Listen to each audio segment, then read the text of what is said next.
நாங்க இப்பொழுது வைக்கிறோம். ஒவ்வொரு குடும்ப அட்டைக்கும் 5000 ரூபாய் பொங்கல் தொகுப்போடு வழங்க வேண்டும் என்று கேட்டுக்கிறேன். 100 நாள் ஊரக வேலை திட்டம் 125 நாளா உயர்த்திருக்காங்க. அதே மாதிரி வேளாண்க்கு முக்கியத்துவம் கொடுப்போம்னு சொல்லிட்டு மத்திய அரசு கொடுத்திருக்காங்க சொல்லியிருக்காங்க. ஆனா அந்த பெயர் மாற்றத்திலே ஒரு சர்ச்சை இருக்கு. இது எப்படி சார் பாக்குறீங்க? தாங்க இப்ப என்ன திராவிட முன்னேற்ற கழகத்துடைய தேர்தல் அறிக்கையில் என்ன குறிப்பிட்டிருக்காங்க சொல்லுங்க, என்ன குறிப்பிட்டிருக்காங்க? 150 நாளாக உயர்த்தப்படும் என்று அறிவித்தது திராவிட முன்னேற்ற கழக தலைவர், திராவிட முன்னேற்ற கழக தேர்தல் அறிக்கை. இதுவரைக்கும் நிறைவேற்றிருக்காங்களா? ஆக இன்றைய தினம் மத்திய அரசாங்கம் 100 நாள் வேலை திட்டத்தை 125 நாட்களாக உயர்த்தி இருக்குது. பாராட்ட மனம் இல்ல. ஆனா அதுல பெயர் மாற்றம் சொன்னீங்க, அந்த பெயர் தொடர வேண்டும் என்று நாங்க கோரிக்கை வச்சிருக்கிறோம். எங்களுடைய பேட்டியிலே வந்திருக்குது சார், என்னுடைய அறிக்கையிலே வந்திருக்குது.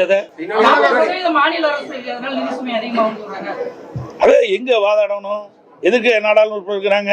நான் பல முறை ஊடகத்தின் வேலையில பத்திரிகை எழுதுறேன். நாடாளுமன்றத்தில் வாதாட வேண்டியது நாடாளுமன்றத்தில் வாதாடணும். அதுக்கு தானே தமிழ்நாட்டில் திராவிட முன்னேற்ற கழகம் மற்றும் கூட்டணி கட்சியை சேர்ந்தவர்கள் 39 நாடாளுமன்றத்தில் இருக்கிறாங்க. ஆக நாடாளுமன்றத்தில் இதை பிரச்சனை எழுப்ப வேண்டும். மாநில அரசுக்கு சில நிதி பிரச்சனை ஏற்படுது என்று நாடாளுமன்றத்தில் தெரிவிக்க வேணும். நாடாளுமன்றத்தில் அவர்கள் முழுமையான அழுத்தம் கொடுக்கல. இதே நான் ஏற்கனவே பல முறை சொல்லிட்டேன்.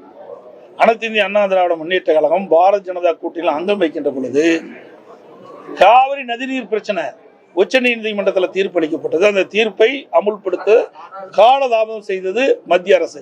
அப்பொழுது உடனடியாக உச்சநீதிமன்ற தீர்ப்பை நடைமுறைப்படுத்த வேண்டும் என்று சுமார் 22 நாட்கள் நாடாளுமன்றத்தை ஒத்திவை. இது அதிமுக சாதனை. தமிழ்நாட்டு மக்களுடைய பிரச்சனையை தீர்க்க வேண்டும்னா அங்க நாடாளுமன்றத்தில் தான் பேசணும்.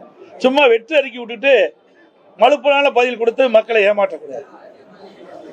தமிழகத்தோட கடன் 9 லட்சம் கோடியே 55,000 தாண்டி இருக்கு. இன்னொன்னு இந்த நிதியாண்டுல மட்டுமே 65,000 கோடி ரூபாய் வட்டி மட்டுமே கட்டப்பட்டிருக்கு. இது எப்படி பாக்குறீங்க? ஒவ்வொரு ஆண்டும், நீ ஒரு ஆண்டு மட்டும் சொல்லாத, ஒவ்வொரு ஆண்டும் அதற்கு உண்டான கடன் வாங்கினதுக்கு உண்டான தொகையை கட்ட வேண்டும், வட்டி கட்ட வேண்டும், ஒரு பகுதியை திருப்பி செலுத்துவது. நான் ஏற்கனவே பல முறை ஊடகத்தின் வாயிலாக, பத்திரிகையின் வாயிலாக, அறிக்கையின் வாயிலாக சட்டமன்றத்திலும் தெரிவித்து விட்டேன். திராவிட முன்னேற்ற கழகம் ஆட்சி வருவதற்கு முன்பாக அவருடைய தேர்தல் அறிக்கையில குறிப்பிட்டாங்க, தமிழகத்தில் இருக்கின்ற பொருளாதார சூழலை கருதி அதற்கென்று ஒரு குழு அமைப்பதாக சொன்னாங்க. நிதி மேலாண்மை அமைப்பை ஏற்படுத்த சொன்னாங்க. அமைச்சாங்க, நிபுணர் குழு எல்லாம் போட்டாங்க. அதுக்கு பிறகுதான் கடன் அதிகமாயிட்டது. 73 ஆண்டு காலமாக பல கட்சிகள் தமிழகத்தை ஆண்டன.